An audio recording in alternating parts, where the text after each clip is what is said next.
هەیە. باشە بەڵام خۆ دەستگیرکردنتان بە جۆرێک لە جۆرەکان بۆ ینی وەکو دەوترێت بۆ پاشە کشێپێکردنی ئێوە بووە. ئێستا گەردیسان خۆپشاندان بێتەوە بە هەمان ڕتمی جاران دەچنەوە ناو خۆپشاندانەکان هانی خەڵک دەدەن گرفتان نییە گەردیانەوە دەستگیرتان بکەنەوە زیاتر ئێمە بۆ ئەوە کراوین کە خەڵکانی بین خاون ئیرادە بین خەڵکانێک بین بەرامبرم دەسەڵاتە بڵین نەخێر خەڵکانی بین کە بۆ هەموو دەسەڵاتی کوردی و بۆ ئەم دوو بنەماڵێ بە تایبەتی ڕوونکەینەوە کە هێشتا خەڵکانێک بە سەدان هەزار هاوڵاتی ئەم وڵاتە ماون کە بە پێوە وەستاون تەسلیم نەبوون خاون ئیرادەن و پیان دەڵێن نەخێر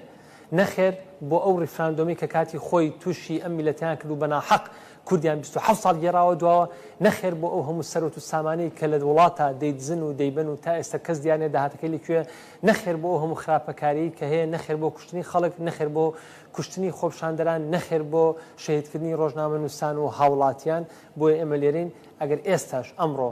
هەر ئەو شتانە دووبارە بێتەوە بەدڵنیایەوە لە پار زیاتر پشتگیری دەکەین پارێکە لەو تۆمەتانی داواکاری گشتی کە ئاڕاستی ئێمە کرابوو ئەوە بوو کە دەیانوت ئێمە وتومانە بڕۆخی حکومت ئێستاش بەنەزەوە هاتووە ینی وتوتانە بڕۆخی حکومت ئێستاش دەڵێن ئەم حکومەتە بێکەڵکەی کە هەیە لە کوردستان کە هیچ سوودێکی نییە بۆ خەڵکی بڕوخێ 100 جار بڕوخێ زۆزۆ لەوە باشتر کۆمەڵی فاشل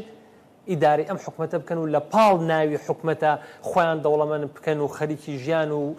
باشترکردنی گوزەرانی خۆیان و بنەماڵەکانیان بن لە دەروی وڵات و خەڵکانێکی زۆرش لە ناو وڵاتە پچەوسێتەوە کارەبای نەبێ ئاوی نەبێ خزمەتگوزاری نەبێ موچەی نەبێ نانی نەبێ خەڵکی وڵاتەکەشی بکوژێ من پێم وایە ئەم جۆرە حکومەتانە هەر بۆ ڕوخان و داڕمان باشترن و ڕۆژانە لە وڵاتە پێشکەوتوەکانی دیان بە چەندین حکومەت دەڕوخێت حکومەت ڕوخاندن چییە؟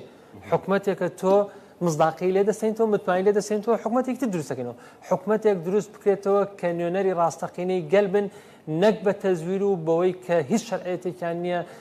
ساڵانە بۆ ماوەیەکی زۆر هاوڵاتیان بچەوسێنەوە و زوڵم لە خەڵک بکەن و پارە و سەرەتی خەڵکیش بەرن و خۆشیان لە خۆشترین ژیانە بژین و خەڵکە ئاسایەکەیش